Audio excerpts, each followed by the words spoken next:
to our video about filtering and how you can utilize those filtering. To start with, I have a spreadsheet, and the spreadsheet was tied to a Google form where we asked some questions after a recent Google Summit. So I'm going to go ahead and share with you where I'm at with things, so you can see that I have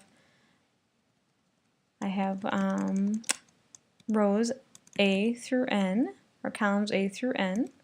Also, you'll notice I have some hidden, and the reason I have those hidden are because at one point in time we maybe wrote a question and then we decided not to use it. I strongly encourage you not to not to move or delete any columns in your spreadsheet when you are working with forms. So I'm going to go ahead and talk to you a little bit how we're going to filter.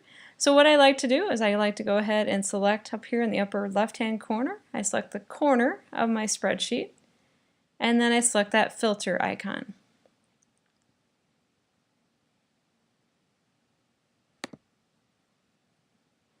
And when I do that, I see how these column headers have changed. I now have this little down arrow next to them.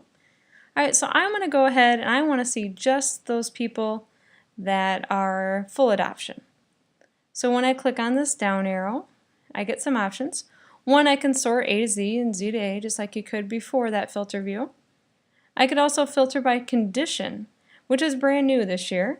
Now I can sort by if the cell is empty, if it's not empty, if I want to do exactly a certain word, if there's a date, if I want to see conferences, maybe for example, I want to sort by only certain dates. And I can also do numbers, and I can do a custom formula as well. So they've got that value formula. So that's a nice feature that's been added recently. I can also search by values or filter by those values.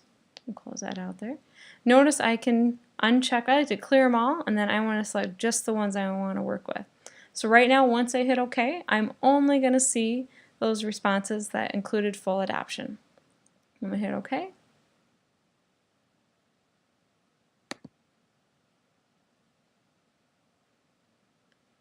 And now I see just those responses that include that full adoption. And notice like it goes to rows 2, 15, 19, 21. So the rows are still there, but they're just hidden in a way.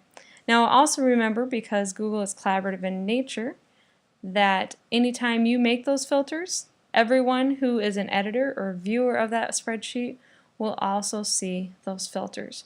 So I'm going to go ahead and uncheck that or remove that filter. I'm going to go select all. This time I just want to see the partial adoption people. Hit OK. Okay, and same thing. Now I have just those partial adoption responses. So it's a nice way to do those filters. When I'm done, if I don't want to remove the filter, I just turn it off. And now you'll notice I'm back to all my rows.